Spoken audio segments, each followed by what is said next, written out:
Vamos orar então?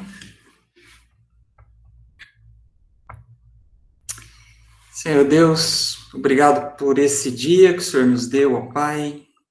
Obrigado pela tua palavra, pelo teu Santo Espírito.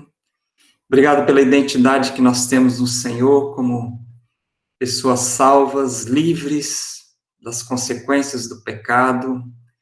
Ó Pai, pessoas cheias de esperança, porque um dia vamos estar contigo. Obrigado porque juntos aqui, ó Deus, nós queremos entender a tua vontade para as nossas vidas. Queremos falar sobre esse assunto tão relevante, tão sério, e que traz consequências nas nossas atitudes, no nosso estilo de vida, ó Pai. Abençoa-nos nessa noite, Senhor. Muda os nossos corações, muda as nossas mentes, para que cada vez mais nós sejamos obedientes a Ti. É o que nós te pedimos, em nome de Jesus. Amém.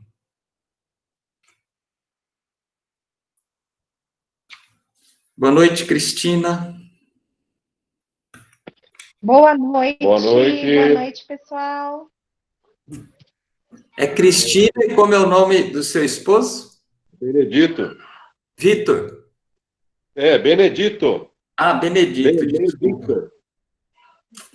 Bom, vamos lá. Hoje nós vamos fazer um formato diferente. Vocês vão estar acompanhando na tela tudo que eu vou estar vendo aqui, vocês vão estar vendo comigo, tá bom?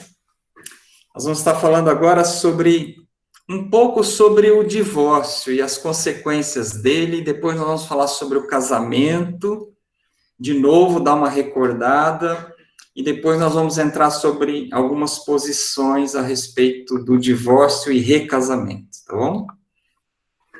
Então, só olhando um pouquinho para a devastação que o divórcio pode causar na vida de uma família, né?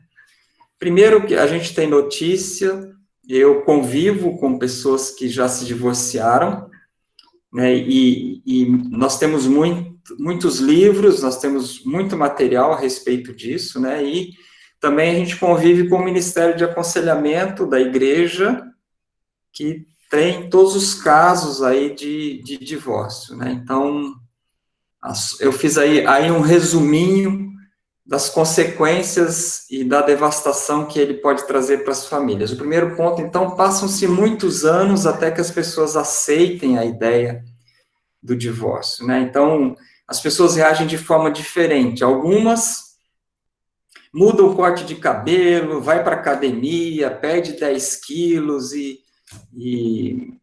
se olha mais no espelho. Outras não querem sair da cama, né? Engordam, ficam deprimidas, então cada uma tem uma forma de reagir, mas normalmente é difícil a aceitação do divórcio. Diante da família, mudam os amigos, o círculo de amizades, enfrentar e falar sobre isso no trabalho, até desenvolver novas amizades, então isso pode levar até anos, né? E a reviravolta na vida das pessoas é muito grande. O desempenho no trabalho, às vezes, fica comprometido, a pessoa fica irritadiça, ela não produz tanto quanto ela produzia, às vezes surgem conflitos na área de trabalho. A solidão, né, dizem que a solidão do divorciado é uma solidão totalmente diferente do viúvo, né, ou daquele que nunca se casou. O divorciado, ele tem a sensação, ele sabe que a pessoa que o abandonou, ou que ele abandonou, está seguindo a vida, e ele está solitário, né? Então, dizem que é uma solidão diferente, uma solidão mais doída, né? Do que a do viúvo, por exemplo, ou da viúva, ou aquele do solteiro, né? Que desenvolveu um estilo de vida de solteiro. A sensação de que o futuro foi devastado é capaz de consumir completamente a pessoa. A gente ouve as pessoas dizendo: eu gastei 5 anos, 10 anos, 30 anos da minha vida, eu investi, eu abri mão de tanta coisa, né, por essa pessoa, e agora ela foi embora. Então, essa sensação de que eu gastei minha energia, meu tempo em vão por uma pessoa que não valorizou, eu perdi tudo isso, né? O que vai ser de mim agora, né? Então, essa sensação também diz que é uma sensação muito ruim. E às vezes as disputas judiciais vêm somar essa tribulação que a pessoa já está passando, fisicamente, emocionalmente, às vezes financeiramente, né? Fora, não menos importante, o lugar angustiante dos filhos na separação, né? Então, existe alguns mitos de que, é muito bom para a criança, porque agora ela tem 2 casas, quando ela vai na casa do pai, o pai deixa tudo, compra o McDonald's que ela quer, ela ganha mais presentes, então, ela só ganhou com isso. Então, é um mito isso, né? Porque a criança sente, a criança fica insegura, dependendo da idade da criança, ela regride algumas coisas que ela já conseguiu conquistar, tipo a fala. Tem criança que volta a falar que nem bebê, e ela já tem 3, 4, 5 anos, 7 anos. Às vezes fazer xixi na cama, fazer xixi na roupa. Então, a criança sente muito emocionalmente isso, né? Então, não sei se alguém quer colocar alguma coisa, já teve alguma experiência, sim, acrescentar alguma coisa aí nessa lista. Se quiser, é só abrir o seu microfone e falar. Não? Então vamos em frente.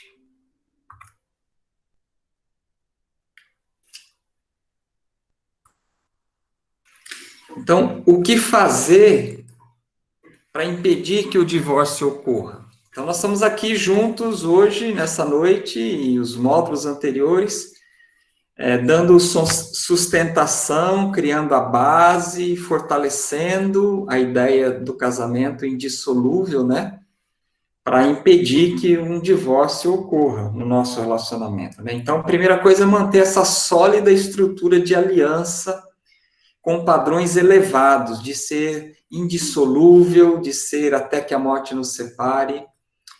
Outra coisa é viver e mostrar ao mundo que o significado mais elevado e o propósito mais sublime do casamento é o de manifestar essa relação de pacto entre Cristo e a igreja, né? Estamos preocupados em estar refletindo a glória de Deus no nosso relacionamento. Levar a santidade a sério, sem ficar flertando com o pecado, né? Então, tomar cuidado com as raposas que ficam rondando o nosso celeiro e que podem nos levar a pecados que vão nos levar ao divórcio. Entender que o divórcio jamais foi ordenado ou instituído no Antigo Testamento. Ele foi, como a gente já viu, ele foi uma exceção por causa da dureza do coração das pessoas, né?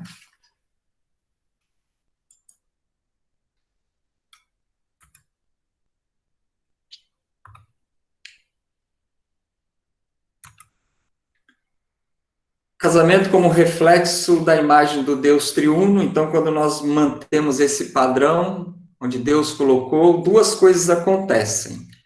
Quando nós incorporamos essa ideia de aliança, de o casamento foi criado por Deus, o que Deus uniu, ninguém separe, até que a morte nos separe, que tudo é possível de se resolver, que não existe nenhum pecado que não possa ser perdoado, quando a gente incorpora essa ideia e passa a ter esse estilo de vida, a gente transmite essa ideia para as outras pessoas, para os nossos filhos, para os nossos amigos, para os nossos familiares, e a gente acaba criando duas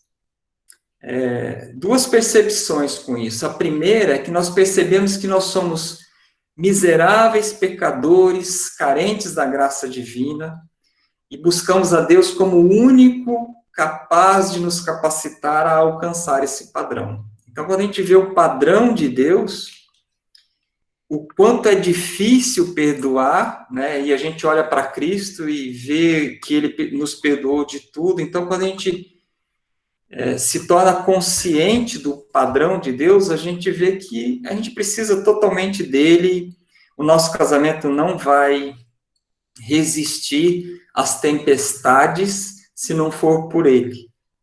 E a segunda percepção é que nós miramos um alvo muito mais alto para o nosso casamento, né? Nós não ficamos contentes com o que está de ruim, né? Nós não ficamos acomodados com as coisas que a gente não gosta, que incomoda, que nos entristece, que nos revolta, que nos causa mágoas e ressentimentos, mas a gente quer mais do Senhor, a gente quer buscar aquela vida abundante também no casamento, né? Então, isso cria uma cultura no casal de santidade ao redor do matrimônio, né? Isso motiva os nossos filhos a quererem constituir uma família também como o papai e a mamãe se relacionam. E eles já crescem com a ideia que muitas vezes nós aprendemos depois de adultos, os nossos filhos já crescem como aquilo sendo uma coisa normal. A mamãe realmente é a rainha do lar, ela é a pessoa mais importante para o papai cuida dela, o papai cuida da gente, ele lidera a gente, ele não deixa faltar nada, ele nos protege, quando ele fala uma coisa, ele cumpre. Então, a mamãe é amorosa, a mamãe é carinhosa, então, a mamãe respeita o papai, a mamãe é submissa. Então, quando a criança vai crescendo olhando para essa instituição divina com seriedade, ela vai naturalmente para o casamento querendo reproduzir isso no casamento dela, né? Então, nós estamos criando crianças já maduras nesse conceito. Então, vai ser muito mais fácil para a segunda geração e depois para a terceira de ir replicando isso, né? A gente vai passar de geração para geração, nós vamos deixar um legado de temor a Deus, porque um dia nós resolvemos temer a Deus e honrar tudo isso, né? Se alguém quiser falar alguma coisa, é só abrir o microfone e falar, tá bom?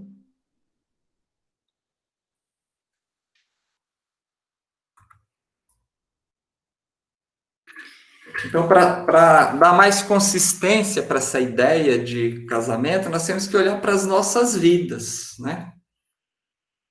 O casamento não é a coisa mais importante da nossa vida, como não é o lazer, né? Como não é a nossa aparência, como não é um monte de outras coisas, né? Porque a nossa vida, ela é passageira, né? Nós somos, Tiago 4,14 fala que nós somos como neblina que aparece por um instante e logo se dissipa, né? Então, nós temos que focar no que é importante. Então, o que é importante? É ser discípulo de Jesus, é com uma mente bíblica, autêntica, buscar a graça e viver com a graça, viver o que fala, pois se nós deixarmos o secundário tomar esse lugar, nós vamos começar a idolatrar o que é o secundário, né? E nós corremos o risco, às vezes, até de idolatrar o casamento, quando o casamento não é um fim em si mesmo, né? Deus uniu o marido e a mulher para que eles espelhem e glorifiquem a Deus juntos, né? Porque o grande objetivo é glorificar a Deus. Às vezes os filhos vão se tornar o alvo da idolatria, né? Às vezes o trabalho, às vezes o ministério, a igreja, tomou o lugar do relacionamento conjugal, né? Às vezes uma motocicleta, às vezes um carro, a academia, as viagens. Então, um monte de coisa pode se tornar um ídolo do pessoal nosso, né? Outro dia um amigo estava mostrando a moto nova que ele tinha comprado para o outro amigo, aí o outro amigo virou para ele e falou assim, então esse é o teu novo ídolo, né? Porque ele estava tão empolgado, e o amigo jogou um balde de água fria nele. Falou, então esse é o teu novo ídolo, né? É de cor vermelha agora o teu novo ídolo. Então, nós temos que tomar cuidado com isso, né? e colocar o servir a Deus, o honrar a Deus, o buscar a Deus, o viver de uma forma digna, mas acima de todas essas coisas secundárias, né? Então, vamos olhar um pouquinho de novo para o nosso conceito de casamento. O que nós vimos até aqui de casamento, né? Casamento bíblico. Então, casamento bíblico é uma aliança, a gente viu essas passagens todas aí, né? Daquele que abandona o companheiro da sua mocidade, lá em Provérbios 2,17, a gente viu Malaquias 2,14, aquele que também procedeu de forma desleal com a sua companheira. A gente viu Gênesis 2,24, tornarão uma só carne. Então, é um casamento, é uma aliança bíblica de exclusividade, de fidelidade, lembram? E a gente viu em Gênesis 2,24, ela é monogâmica, ela é vitalícia, ela é indissolúvel. Eu coloquei os versículos aí, porque o que Deus ajuntou não separe o homem. Ela é entre um homem e uma mulher, Gênesis 2,24, a gente já viu lá em cima. Selado diante de Deus, ainda que o casal não reconheça isso, ou não tenha entendido ainda isso, mas ela é selada diante de Deus e das testemunhas, né? Ela é coerente com as leis comunitárias, né? A gente vê lá em 1 Pedro 2,13, Romanos 13, ela está debaixo do que as autoridades definem. Existe o casamento no cívico, o casamento religioso, mas ela tem que seguir o que a lei diz, né? E ele é simbolizado e concretizado pela união sexual, né? A consumação do casamento, e os dois se tornarão uma só carne, né? Então, esse conceito está sedimentado, alguma coisa aqui, alguma pergunta, alguém quer acrescentar alguma coisa? Acho que eu ia falar no outro que você falou. Alguém quer falar alguma coisa, mas na hora Pode que eu falar um ia pouquinho ver. mais alto, por favor, Ai, Raquel. desculpa. Eu ia falar na outra deixa que você deu, mas, Uhum. mas acho que tem um pouco a ver sobre o casamento e tudo mais. Na outra coisa que você falou, você estava falando sobre os filhos que veem o exemplo dos pais, exemplos bons dos pais, né? Frutos que os pais dão na frente deles, como amor e todas essas coisas. E como esses filhos crescem querendo reproduzir isso. Bom, no meu caso e no caso do Matheus, nós viemos de criações completamente diferentes. E isso reflete na nossa vida hoje, né? A gente tem alguns problemas, alguns pecados que são enraizados no nosso coração, que são responsabilidades nossas, mas que tem um pouco dessa genética da nossa família, do que a gente viveu, que a gente presenciou desde criança. E algo que acaba envolvendo o nosso coração, e a gente conversa muito sobre isso, é sobre como nós gostaríamos de fazer diferente. E de como é importante para os casais que já são casados e que já têm filhos, prestarem muito atenção na forma como se portar na frente dos filhos. Porque eu tenho um exemplo de pais que viveram dentro de igreja, mas que tinham algumas práticas com eles próprios, falta de respeito ou de coisas singelas que acabaram marcando o meu coração. Então é muito bom a gente poder olhar para as escrituras e ver que o casamento ele é uma coisa bonita, e ter vontade de fazer diferente, ter vontade de praticar uma coisa diferente. Uhum. Aí, como você tinha falado sobre os filhos verem coisas boas, quererem fazer diferente, no nosso caso é um pouquinho diferente, discrepante. A gente acabou tendo exemplos ruins, mas com a graça do Senhor Jesus, todas as coisas se fizeram novas e a gente pretende fazer uma nova geração. Então, eu ia compartilhar do outro, mas eu acho que também tem a ver com relação ao casamento bíblico. Legal. Obrigado, Raquel. Quando um casal, às vezes os dois vêm de lares de não cristãos, né? Então eles trazem muitas marcas, muitas vezes negativas, onde houve adultério, onde houve violência doméstica, onde houve vícios de alcoolismo, às vezes houve abuso sexual, né? Então, quando o casal vem de lares não cristãos, que não tem esses valores que a gente está falando aqui para entrar na nossa mente, entrar no nosso coração, então esse casal vai ter uma dificuldade de criar um novo lar sem nenhum desses vícios, sem nenhum desses problemas. Então, como eles foram afetados por esses problemas, eles vão ter que se voltar mais para Jesus, buscar mais a palavra de Deus, deixar que Deus transforme, tire isso da mente deles e faça tudo novo, né? Aí, quando vem de uma família onde os pais já temem a Deus, ainda que continuam pecadores, mas ainda que não obedecem a Deus em todas as áreas, né? Tem um ditado que fala que existe uma distância enorme entre o púlpito e a sarjeta da rua da igreja, né? Então, às vezes as pessoas são de um jeito dentro do púlpito e são dentro do culto, dentro do salão da igreja, e são totalmente diferentes a hora que elas colocam o pé para fora da igreja, né? Então, ainda que os pais sejam assim, mas eles temem a Deus, esse casal vai ter um pouco menos de dificuldade.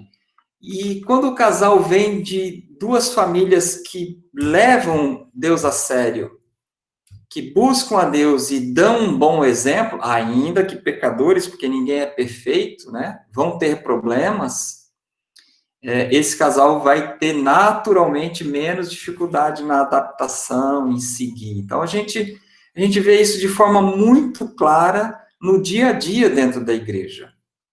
Quando dois jovens que vêm de duas famílias firmes, atuantes dentro da igreja, tementes a Deus, eles vêm, assim, basicamente preparados para o casamento. Eles passam no curso de noivos, preparação de noivos, eles passam ali para dar uma recordada em tudo e vão em frente fazer construir o novo lar deles, porque os pais prepararam eles, né, para isso. Então, é esse o nosso objetivo, que essa nossa geração que está aqui deixe um legado para as próximas gerações, né? Melhor do que o legado que nós recebemos, entendeu? É essa a ideia mesmo, Raquel.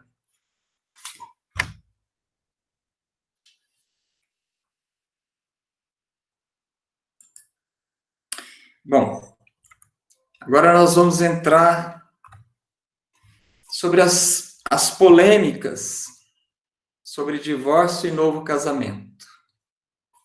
Está aparecendo direitinho aí para vocês?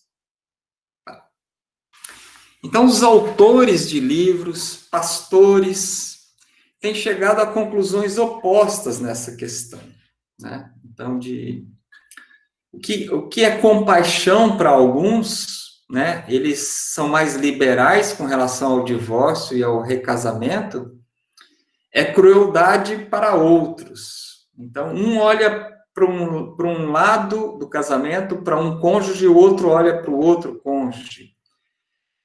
Se nós esquecermos da palavra de Deus e irmos para a lógica, ou então para o quebrantamento, nós podemos estar passando a ideia errada para as futuras gerações, né? O que é certo, o que não é certo? Essa ideia de cada caso é um caso é uma coisa muito perigosa. Se nós não tivermos uma posição nossa com relação a isso. Então, eu desafio vocês a estudarem esse assunto, porque em algum momento vocês vão se deparar com um casal de amigos que está se separando, alguém da família que está se separando, alguém dentro da igreja, do convívio de vocês que está pensando em se separar. Então, eu acho que nós deveríamos, cada um de nós, ter a nossa posição com relação a isso. Então, o que eu vou passar para vocês aqui é a minha posição, não é a posição da igreja. É lógico que nós já tivemos estudos com relação a isso no Ministério de Casais, com o pastor Mark Ellis, que é um nome nessa área de conhecimento bíblico, na área de relacionamento conjugal. A gente já viu muito material do John Piper, pastor Fernando Leite, pastor Oswaldo Carreiro, Robert Jones, Bob Jones, o próprio Marcelo Berti, que é o pastor da igreja de São Paulo, que esteve conosco por muitos anos, foi para os Estados Unidos. Então, a gente convive com eles, mas a nossa igreja não tem uma posição fechada. Hoje, não sei, são 8 pastores, né? Ela não tem uma posição fechada. Então, a maioria deles busca seguir a posição do pastor Fernando Leite, que ele tem uma posição, na minha interpretação, uma posição muito bíblica, equilibrando a interpretação da palavra de Deus com compaixão e misericórdia, né? Então, quando o pastor Fernando Leite fala cada caso é um caso, ou alguém fala na nossa igreja cada caso é um caso, não é assim uma coisa leviana, cada caso é um caso, cada pastor vai decidir e vai analisar, não é isso. Ou então cada pessoa do Ministério de Aconselhamento, não, existem alguns pontos que são analisados e ali existe uma base comum, né? Então, o que eu vou falar para vocês é a minha posição, tá? Não é a posição da Igreja Batista Fonte, tá bom? Porque ela não tem uma posição fechada. Então, esse entendimento de em que momento cabe o divórcio, em que momento cabe o recasamento, ele vai muito além de estudos de casos, né? Quando Jesus falou lá em João 14, 21, aquele que tem os meus mandamentos e os guarda, esse é o que me ama. E eu também o amarei e me manifestarei a ele, né? Então, cabe a nós guardarmos os mandamentos e sermos obedientes. E tem coisas que são muito claras na Bíblia e tem outras coisas que têm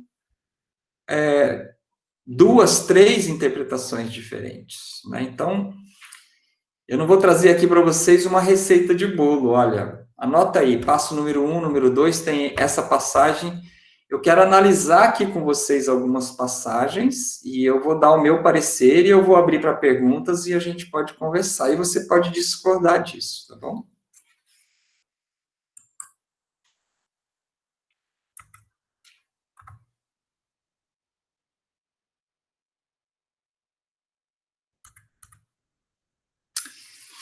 Bom, temor e tremor no estudo desse assunto, né? Ao longo dos anos estudando esse assunto, muitos autores de livros, teólogos, pastores, às vezes mudam de posição. Participa de um simpósio, participa de um encontro, e ele ouve outra interpretação, ele senta, ele estuda, e às vezes eles mudam de posição em algum detalhe, né? Então, nós temos que nos posicionar com relação a esse assunto, com foco em textos bíblicos, né? Não argumentos, não deduções, não achômetros, né? Então, lá em 2 Timóteo 4, de 2 a 4, Paulo fala o seguinte para Timóteo: prega a palavra, insta a tempo e fora do tempo, admoesta, repreende, exorta com toda longanimidade e ensino.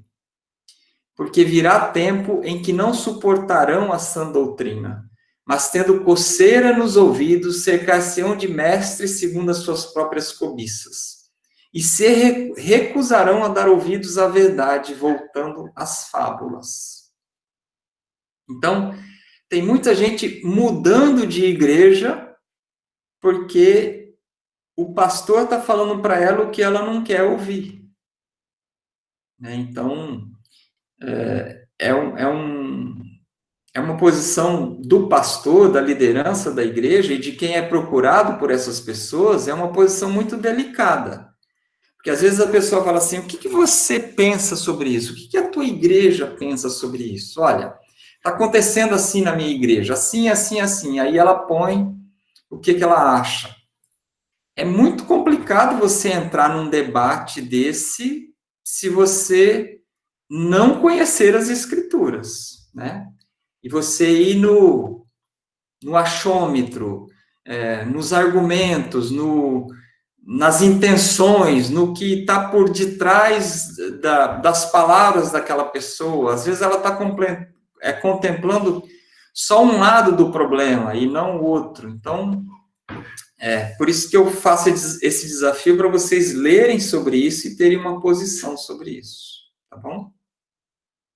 Até aqui, tudo bem? Alguém quer falar alguma coisa? Então vamos lá.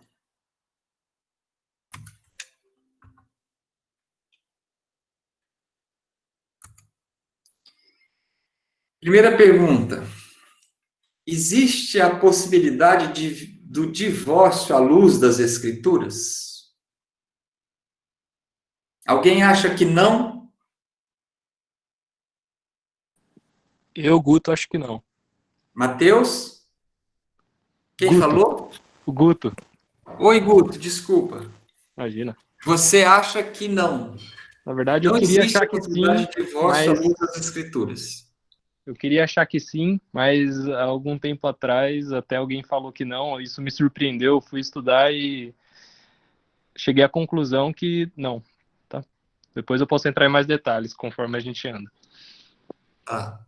Bom, nós já temos uma posição aqui. Eu já tive essa posição também, Guto. Você tinha a posição de que achava que não, que existia a possibilidade do divórcio, e agora você tem a posição que você acha que não existe. Exato. Eu já tive a posição de que eu achava que não existia, e agora eu tenho a posição que eu acho que existe. Né? Então, nós não vamos ter tempo de debater isso aqui. Então, eu vou colocar qual a minha posição. Se o Guto quiser ir abrindo o microfone dele e falando, a gente pode ir conversando. Nós não vamos criar uma polêmica, mas já são duas posições diferentes aqui. Perfeito. Bom, eu acho que existe a possibilidade de divórcio à luz das Escrituras em alguns casos. Mas ressaltando que o divórcio é produto da dureza do coração humano e é contra a vontade perfeita de Deus. Né? Quando a gente vê lá o que Deus uniu não separe o homem, nós vamos ver essas passagens aqui agora, é essa a vontade de Deus. Deus odeia o divórcio. Deus não criou o casamento para que ele fosse dissolvido depois.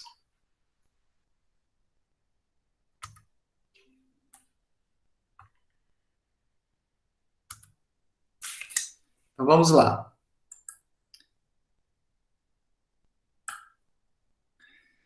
O que Deus ajuntou, não separe o homem. Então vamos ver lá. Mateus capítulo 5, versículo 31 e 32, né?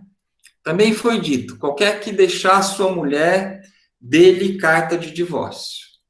Eu, porém, vos digo que qualquer que repudiar sua mulher, a não ser por causa de fornicação, né, porneia, prostituição, faz que ela cometa adultério. E qualquer que casar com a repudiada, comete adultério.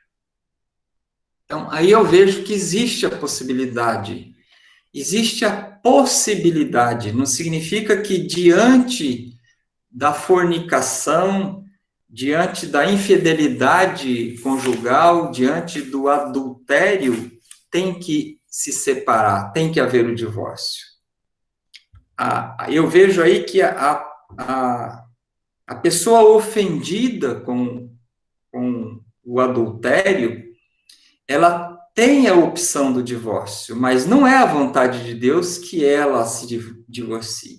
Mas ela tem a opção do divórcio. Então, porque está escrito aí em Mateus 5, 31 e 32. Se você repudiar a sua mulher, a não ser por fornicação, então por relações sexuais ilícitas, por infidelidade, aí você parou, digamos, porque ela queimou o arroz, você pediu o divórcio. E aí ela vai e se casa com outro, ela está cometendo adultério. Porque ela vem de um divórcio pecaminoso. É o divórcio que não está contemplado em nenhum versículo na Bíblia. Ela se divorciou porque ela queimou o arroz. E aí ela se casou com outra pessoa, aí ela adulterou, porque ela teve relação sexual com outra pessoa fora do casamento. Porque o divórcio dela foi um divórcio pecaminoso. Então, essa passagem está contemplando isso, né? E aquele que se casar com a repudiada também comete adultério. Então, para mim, eu vejo de forma clara isso. Alguém quer comentar essa passagem? Então, vamos dar uma olhadinha agora em Mateus. Eu também concordo com essa sua posição também, que eu também enxergo dessa forma. Você pode falar um pouquinho mais alto? Eu não sei se é o meu som que está baixo. Eu também enxergo dessa forma. Assim como esse versículo diz, eu também vejo que quando há um adultério, né, a pessoa tem esse direito, assim, né, de acordo com a Bíblia, mas que não é, né, da vontade de Deus, mas que ela tem, sim, o direito do divórcio. Uhum. Tá. Ok. Vamos contemplar agora a passagem de Mateus capítulo 19, do versículo 3 ao versículo 12.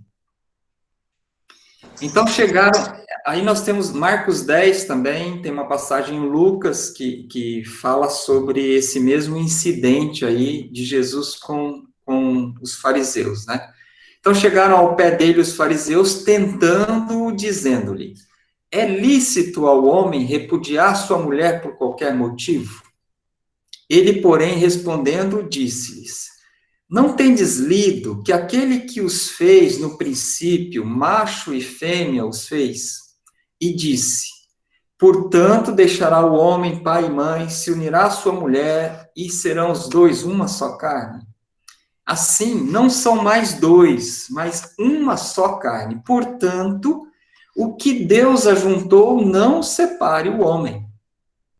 Na passagem de Marcos, capítulo 10, Jesus para aí. Eles falam, é lícito? Jesus responde, não, não é lícito. E na passagem de Lucas também, não contempla aí deles entrarem com essa exceção que eles vão entrar aqui em Mateus, né? Aqui, Jesus não consegue parar e falar assim, não, não é lícito. E aí Jesus vai embora e depois lá em casa, quando eles chegam em casa, os discípulos questionam ele de novo lá em Marcos, né? Mas aqui, lá os fariseus, acabou. É lícito? Não, não é lícito. Mas aqui, quando ele termina de falar isso, o que Deus ajuntou não separe o homem, eles voltam de novo. Disseram-lhe eles... Então, por que mandou Moisés dar-lhe carta de divórcio e repudiá-la? Isso aqui não está em Marcos e Lucas. Mas também não é porque só está aqui em Mateus que não é santificado e não foi o Espírito Santo que falou, né? Se está aqui, se nós cremos na inerrância da Bíblia, não houve nenhum erro nisso. Então, por que Moisés mandou dar-lhes carta de divórcio e repudiá-la? Disse-lhes ele, Moisés, por causa da dureza dos vossos corações, vos permitiu repudiar vossas mulheres.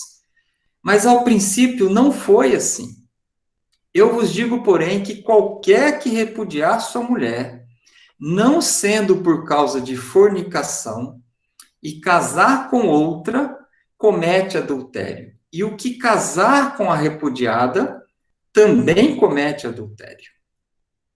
Disseram-lhe seus discípulos, se assim é, a condição do homem relativamente à mulher não convém casar. Ele, porém, lhes disse, nem todos podem receber essa palavra, mas só aqueles a quem foi concedido, porque há eunucos que assim nasceram do ventre da mãe, e há eunucos que foram castrados pelos homens, e há eunucos que se castraram a si mesmos por causa do reino dos céus. Quem pode receber isto, receba-o. Então, aí já começa um ponto de controvérsia entre muitos escritores e teólogos e pastores e estudiosos. Nessa passagem, quando ele fala aí, no versículo 9, eu vos digo, porém, que qualquer que repudiar sua mulher, não sendo por causa de fornicação, e casar com outra, comete adultério.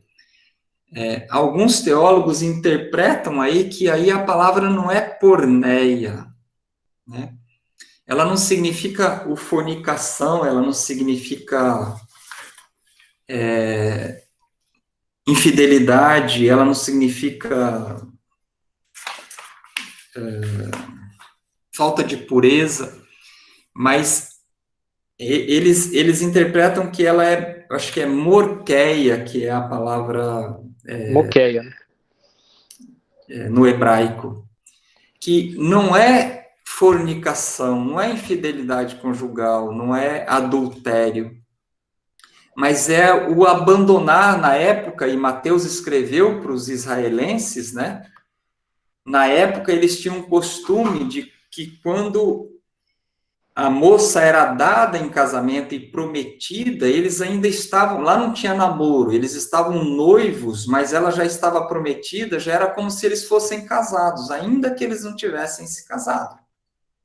Então tem até uma passagem que se uma mulher, uma jovem prometida a outra, estiver andando na floresta e um homem estuprá-la, né, obrigá-la a ter relações sexuais com ele, esse homem deve ser morto, porque ele forçou a mulher de outro. Então, ela era ainda noiva e prometida, mas já tem essa ideia de que era mulher do outro, né? É a mesma palavra que é usada, é moiqueia, é a mesma palavra que é usada lá quando José descobriu que Maria estava grávida e, para não difamá-la, ele intentou deixá-la secretamente. Então, eles estavam prometidos, mas é como se eles já estivessem casados. E ele descobriu que ela estava grávida e o anjo não tinha falado ainda com ele, e ele achou que ela tivesse adulterado. Então, ele intentou deixá-la, né, para não difamá-la. Então, alguns autores, teólogos, interpretam que, se for no caso de que estão noivos, como eles estavam lá, nessas duas passagens de José e Maria e da mulher que foi para a floresta e foi violentada, se for nessa condição de que estão noivos e o noivo ou a noiva adulteram antes da consumação do casamento, aí é aceitável o divórcio. Se não for nesta condição, depois que consumou o casamento, alguns teólogos entendem, e um deles é o John Piper, alguns teólogos entendem que não é possível o divórcio, porque ele só é possível se for antes da consumação do casamento. Se for depois, não é possível. Então, aí existe essa diferença já de interpretação.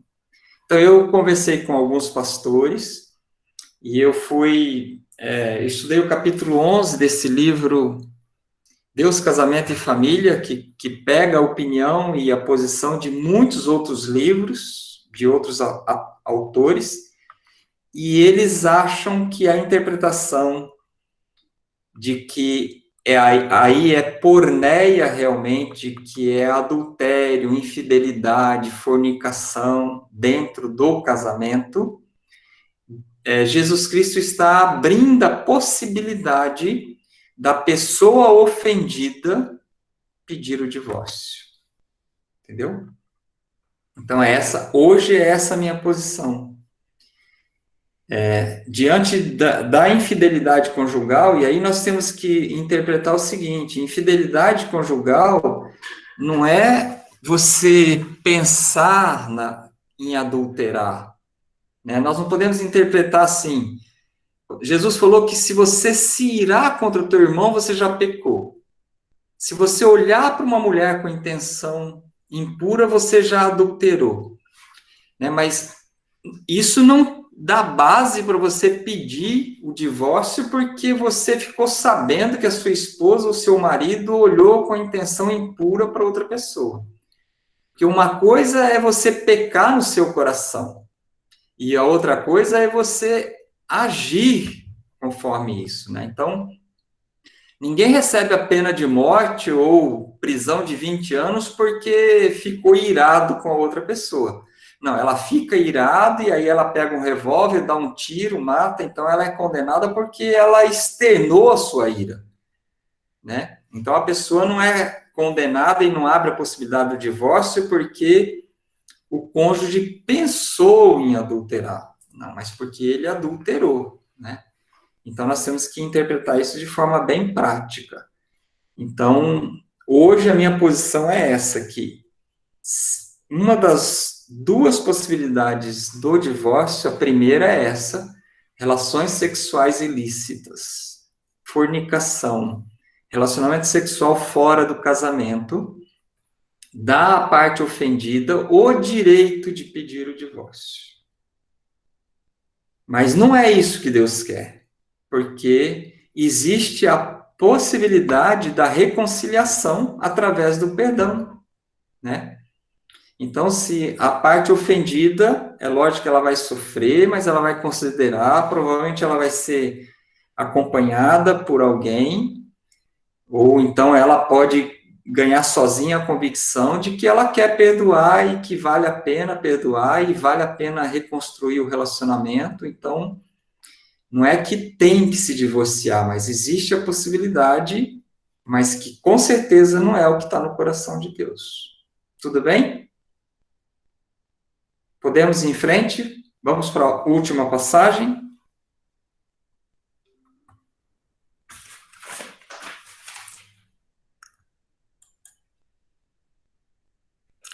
Primeiro Coríntios 7, versículo 15 e 16. Mas se o descrente se apartar, aparte-se. Porque neste caso o irmão ou irmã não está sujeito à servidão, mas Deus chamou-nos para a paz. Porque de onde sabes, ó mulher, se salvarás teu marido? Ou de onde sabes, ó marido, se salvarás tua mulher? Então, essa passagem também, segundo a interpretação de muitos teólogos, e eu concordo com essa interpretação, de que se um dos dois se converte e o outro não, e o que não se converteu quiser ir embora, o crente não precisa ficar rastejando, clamando, pedindo misericórdia, tentando de todas as formas de que a pessoa não vai embora. Porque ele não sabe se a pessoa ficar, se ela vai se converter ou não, né? Então, aí a gente interpreta também como existe a possibilidade da pessoa, deixa a pessoa embora, e aí existe o divórcio, porque o que não se converteu quis ir embora. Agora, se o que não se converteu consente em continuar vivendo com o que se converteu não é porque se converteu, vai interpretar que se alguém está em Cristo, nova criatura é, as coisas velhas se passaram, eis que tudo se fez novo, eu vou procurar um cônjuge que pense da mesma forma que eu. Então, não pode, porque se o seu cônjuge, ainda que não aceitou Jesus, consente viver com você, você não pode se divorciar. Mas se ele quiser se divorciar, você pode se divorciar. Então, eu tenho conversado com alguns pastores e, de uma forma geral, é essa a visão de divórcio no caso de adultério e de abandono pelo cônjuge que é descrente, E diante desses dois casos, existe a possibilidade do recasamento.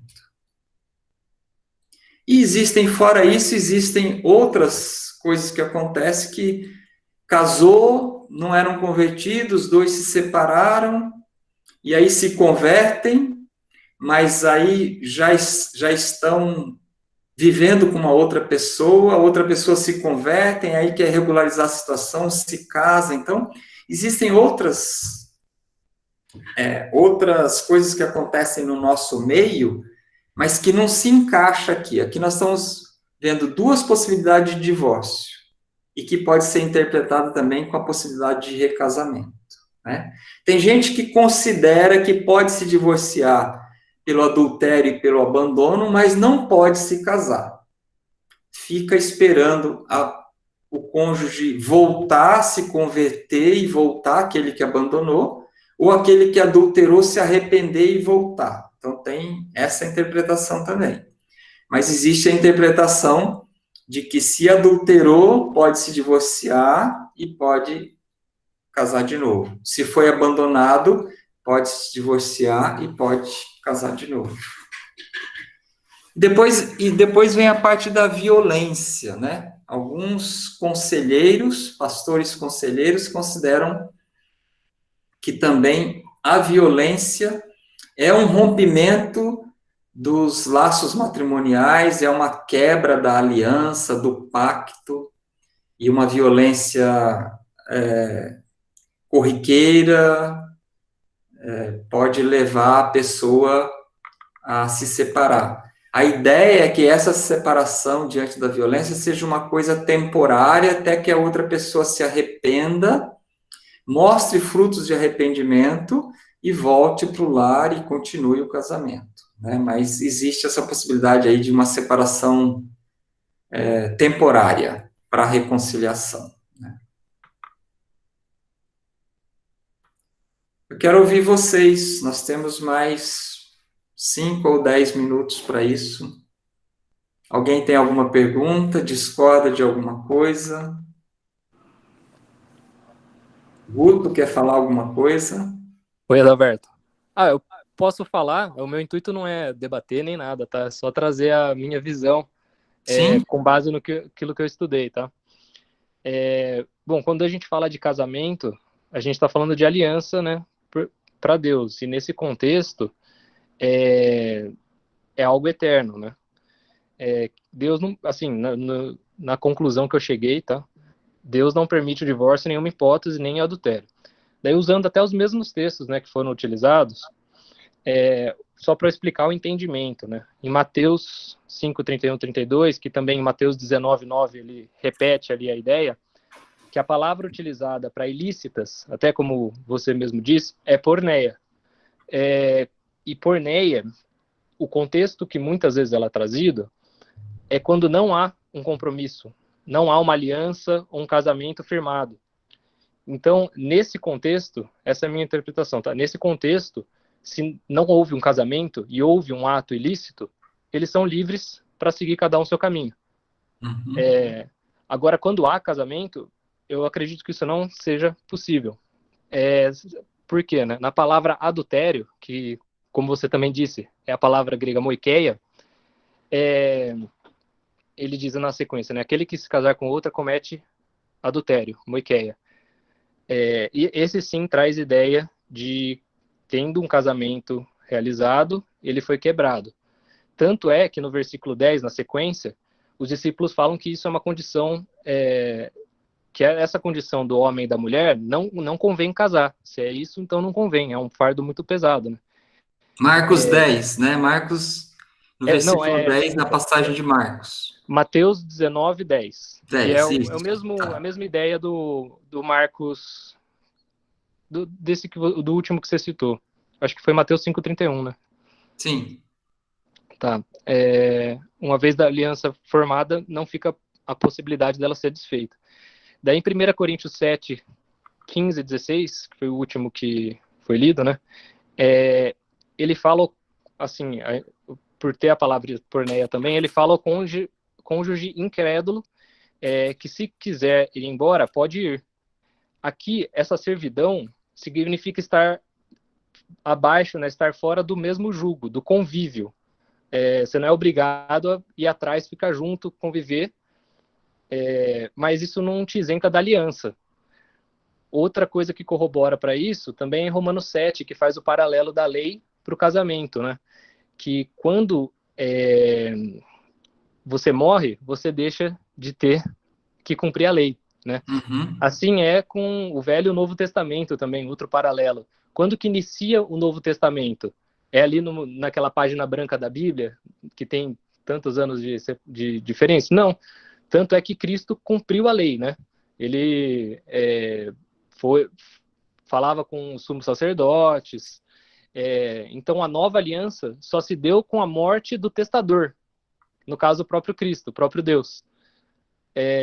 Então, essa é a ideia de aliança que eu enxergo na Bíblia, para Deus, e isso me incomoda, para falar a verdade, porque eu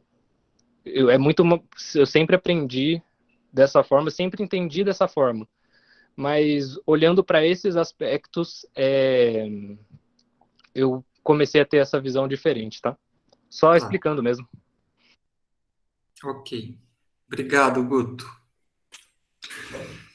São posições diferentes. Eu tinha essa posição do Guto, mas conversando com mais pessoas, estudando um pouco, eu mudei a minha posição. O John Piper, ele é assim taxativo, ele é radical, né? O novo mandamento de forma radical. Ele interpreta dessa forma que o Guto está falando. E é um direito de quem quiser interpretar, é um direito do Guto. Eu já tive essa posição, não estou dizendo que ele está errado, talvez eu tenha mudado de posição, eu esteja errado, mas eu me sinto mais confortável nessa posição que eu tenho hoje, porque nessa posição diante do adultério e do abandono, entra mais misericórdia, entra mais compaixão com a pessoa ofendida e abandonada. Eu me sentia, às vezes, meio que juiz. Não pode pisar na grama, não é para pisar na grama. Eu sempre pensei assim. Não pode estacionar aqui nessa farmácia só enquanto estiver comprando o remédio, não pode descer, comprar uma cartelinha de Dorflex e ir no supermercado do lado e fazer a compra do mês para não pagar o estacionamento. Então, eu sempre fui muito assim, né, de não pode, certo é certo, certo é certo. Então, eu encontrei assim muita ressonância quando eu estudei John Piper, essa posição dele. Eu me encaixei, eu falei, eu acho que é isso mesmo, tem que ser radical. A gente não pode sair distribuindo graça para as pessoas se separarem quando o Senhor Jesus é o Deus da graça. Você quer coisa mais graciosa do que Ele nos dar a salvação e morrer no nosso lugar? Né? Então, nós temos que obedecer o que Ele está falando. Mas foi quando eu entendi que existem outras posições e outras interpretações. Então, você vê, assim, grandes teólogos debatendo capítulos inteiros em cima desses versículos que o Guto citou aí, entendeu? Então, nós temos que tomar uma posição.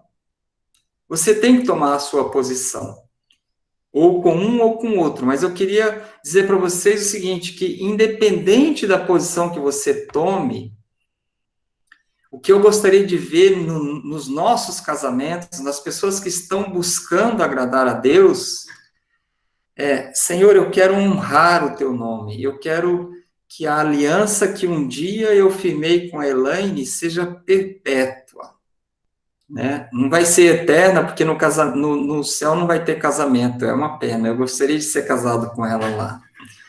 Mas não vai ter casamento, né? É perpétuo, é enquanto nós vivermos. Então, Senhor, eu quero honrar isso, eu quero alegrar o teu coração com isso. Eu não quero adulterar que nem meu pai adulterou. Eu não quero causar a tristeza que eu vi na minha mãe. Minha mãe, às vezes, ficava até de madrugada chorando e eu ficava acordado, preocupado se ela ia embora e eu queria ir embora com ela. Né? Eu tinha 5, 6 anos. Então, eu sei o que a minha mãe passou por causa de um adultério, né? E uma das primeiras coisas que eu olhei nos olhos da Elaine quando a gente começou a namorar foi isso. Eu falei para ela, eu quero morrer sem ter adulterado, porque eu não quero causar essa dor que um dia eu vi a minha mãe passando. Então, eu queria que vocês, como casais, tivessem essa convicção. Eu não quero que meus filhos vejam isso, eu não quero que os meus amigos vejam isso, eu não quero nem pensar nisso. Se Deus um dia me deu essa pessoa e eu escolhi para que ela seja minha companheira até que a morte nos separe, eu quero que seja até que a morte nos separe. Então, eu quero ser radical com relação a isso. Mas se alguém com quem eu convivo não conseguiu, o cônjuge adulterou, ela não consegue aceitar e conceber o perdão, ela é uma luta, eu não sei. Aí entra a misericórdia, entra a compaixão. Quando Jesus estava escrevendo na areia e trouxeram aquela mulher que tinha adulterado, ele falou para ela, vai e não peques mais. Então, eu não sei, eu acho que a gente tem que ter essa mistura aí de compaixão, misericórdia, sem deixar de seguir e obedecer a palavra de Deus. Então, por isso eu mudei de posição, entendeu? É permitido, mas tenta, perdoa, se reconcilia, Deus vai ajudar, Deus vai dar força, ainda que de vez em quando você jogue uma panela na cabeça dele ou na cabeça dela, chore, dê murro, mas depois vai, se reconcilia de novo, entendeu? Então, deixa a pessoa virar a página. Existe essa possibilidade. Então, obrigado, Guto, pela tua contribuição. Não vamos deixar de ser amigos por isso. Oi, eu queria fazer de novo uma pergunta. Oi, Bianca, eu me lembro do nosso primeiro encontro, se você teve uma pergunta. Porque eu não vejo nenhuma parte da Bíblia que fala sobre os casos que eu havia comentado no nosso primeiro encontro, que é em casos assim, de abuso psicológico ou físico. Como que funciona nesses casos? Não sei se existe algum estudo, alguma coisa assim, nesse sentido. Posso falar rapidamente sobre isso? Existe, sim, uma ideia no meio teológico de que, no caso de violência doméstica, abuso psicológico, às vezes abuso sexual,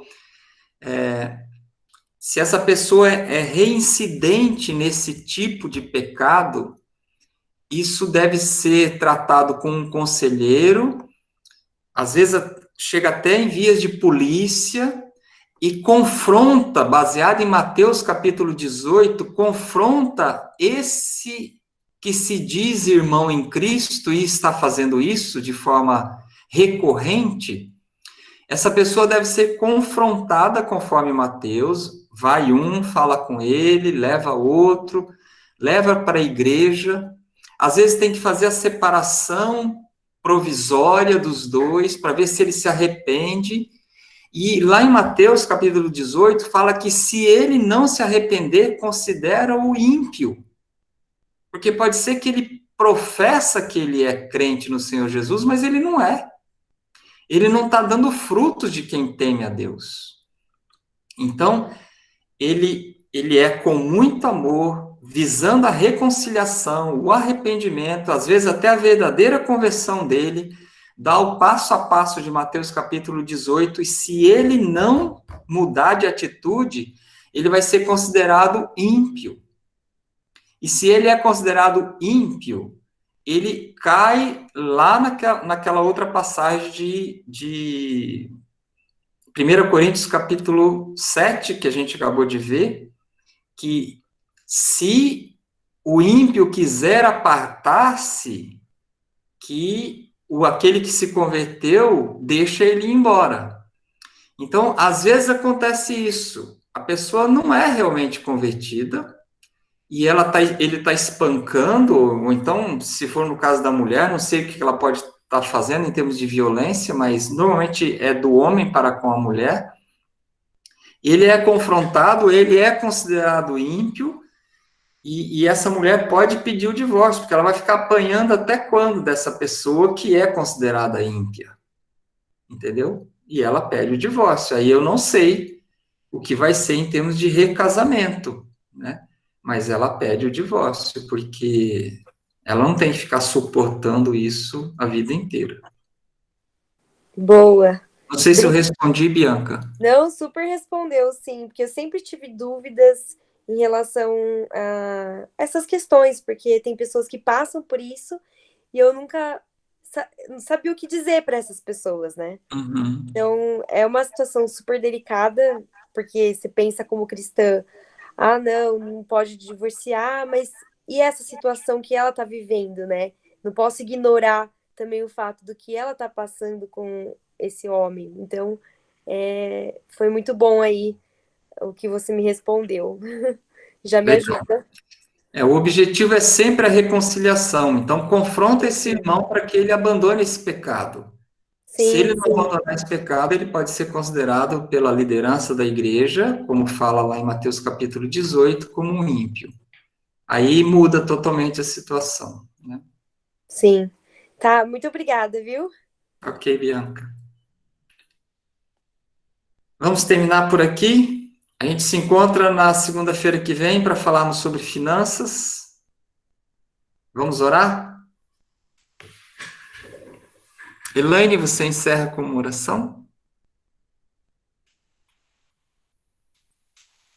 Senhor Deus e Pai, nós te agradecemos, ó Deus, pela tua palavra, pela maneira como o Senhor nos ensina, ó Deus. Queremos nos colocar diante do Senhor e pedir que a tua misericórdia esteja sobre a nossa vida, ó Pai. Possamos diariamente buscar a tua palavra, buscar te agradar, buscar mantermos uma aliança viva em nosso casamento, ó Deus, que ela reflita Cristo e a comunhão com a igreja, o sacrifício que ele fez pela igreja, ó Deus. Que possamos te alegrar, ó Deus, com o nosso casamento, com as nossas vidas diante do Senhor, ó Pai. Te somos gratos e pedimos a tua boa mão sobre nós, sobre cada um de nós, ó Deus. Oramos a ti em nome de Jesus. Amém. Amém.